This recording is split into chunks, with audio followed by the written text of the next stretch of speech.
Parliament खुद select होके आई है। इंदिरा गांधी को किसने घर भेजा था? सुप्रीम कोर्ट ही ने तो घर भेजा। जजेस सेलेक्ट नहीं अगर एक सतून नहीं रहेगा तो स्टेट की आवाम कह रहे हैं, वो ये कह रहे हैं कि आप अदलिया को उस पार्लियामेंट के मातहत दे रहे हैं जो पार्लियामेंट खुद सेलेक्ट होके आई है, इलेक्ट होके नहीं आई है। जो फॉर्म 47 की पैदावार है जो 8 फरवरी को इलेक्शन के ज़रिए नहीं आई, तो आप उस 26वां तरमीम के बाद आप उस अदलिया को जिसको इंडिपेंडेंट फैसले करने हैं वहाँ आप अपनी मर्ज़ी से जजेस मुसल्लत नहीं कर सकते।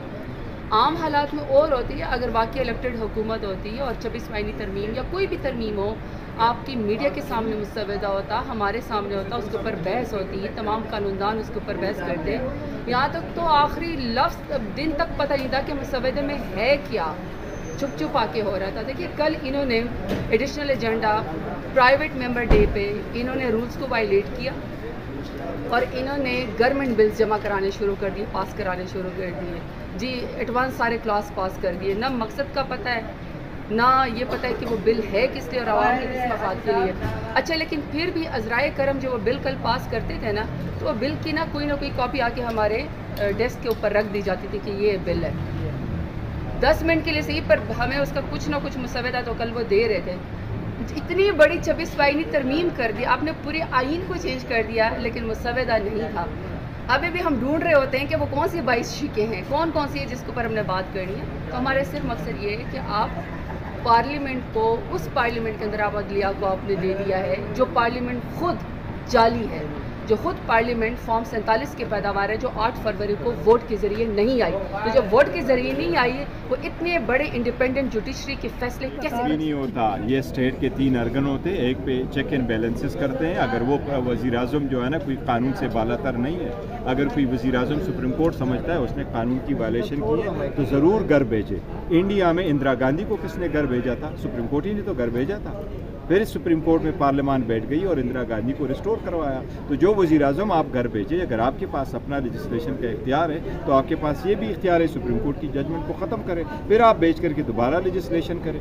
क्या ये दुनिया में नहीं होता? चेक एंड बैलेंसेस होते हैं। किस वज़ीर आज़म ने कहा है कि मुझे गलत तरीके से निकाला गया? कौन सा वज़ीर आज़म है? क्या गिलानी साहब किया था? तो गिलानी साहब से पूछो ना कि अगर आपको सुप्रीम कोर्ट ने निकाला तो आपने अपील क्यों नहीं की? अपील फाइल करते सुप्रीम कोर्ट में, आप सुप्रीम कोर्ट को कह देते। अपील तो आपने फाइल ही नहीं की, सुप्रीम कोर्ट ने आपको घर भेजा।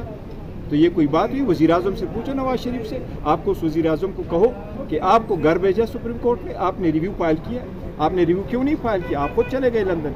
आप नवाज शरीफ से पूछो कि यही वो सुप्रीम कोर्ट है जिसमें इसाकडार साहब आपके खिलाफ वहदमाब गवाह बने थे, इसी सुप्रीम कोर्ट ने आपका वही केस हुदैबिया वाला ख़त्म किया। तब तो आपको एक्सेप्टेबल था। डिसीजन आ जाए आपके फेवर में तो बड़ी खुशी हो, और डिसीजन आपके खिलाफ आ जाए तो आप जज पे चढ़ाई करो।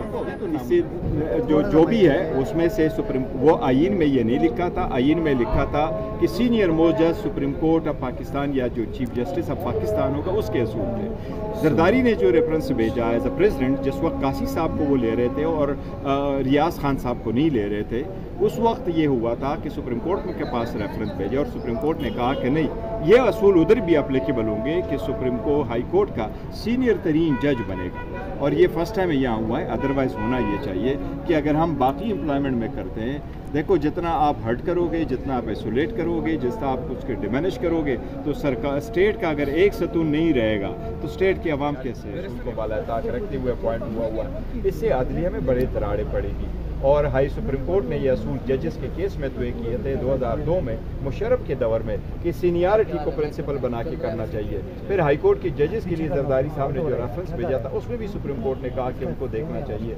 आइन में ये लिखा था कि आप सीनियर मोस्ट को ही रखिए। अगर सारे जजेस एक जैसे हैं तो आप किसी जज को इसको पीछे इसलिए ना छोड़े कि उसने आपके खिलाफ जजमेंट दी है।